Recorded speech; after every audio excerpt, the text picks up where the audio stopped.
Salut à tous, regardez cette vidéo.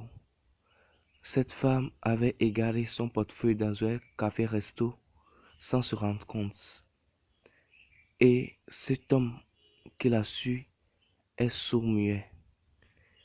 Il ne pouvait pas appeler la femme à cause de son handicap et il a été obligé de suivre la femme. La femme, se sentant menacée, commença par courir comme si l'homme voulait l'attaquer.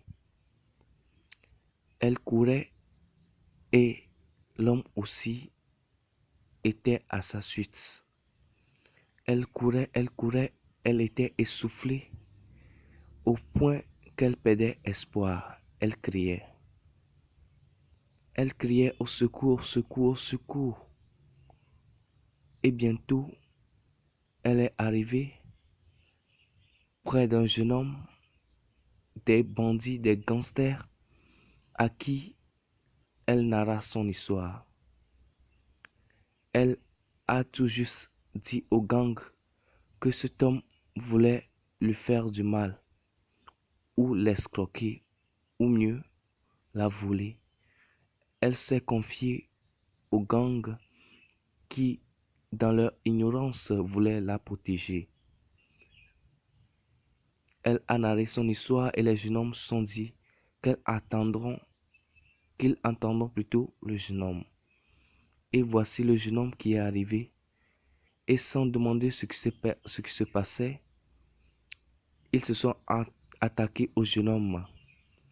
Ils l'ont frappé à mort sans demander qu'il s'exprime. Ils l'ont frappé, ils l'ont frappé, ils l'ont frappé sous les yeux de la dame.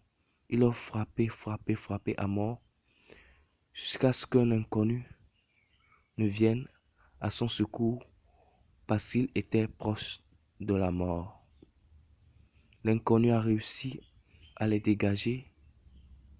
L'inconnu a réussi à sauver de presque la vie du jeune homme. Et le jeune homme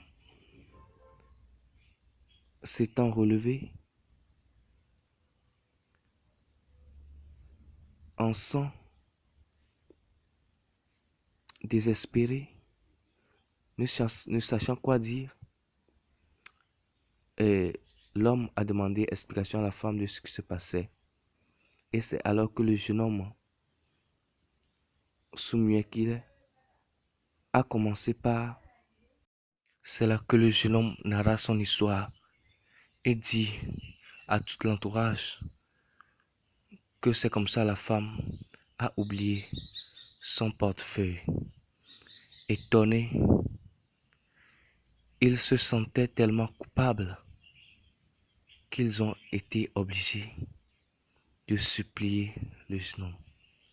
La femme, ne sachant quoi faire, s'est mise à genoux pour supplier le jeune homme ainsi que les gangs.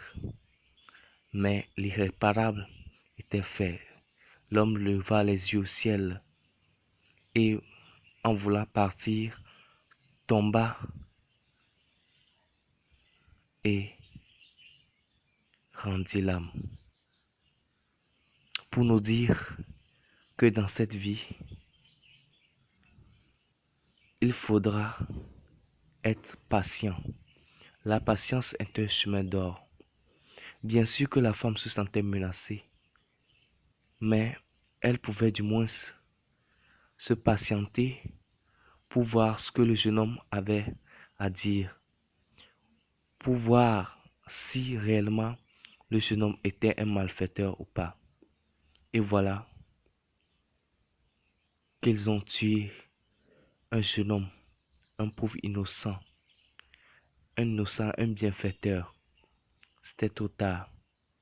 Dans la vie, soyez patient, car la patience ne tombe jamais.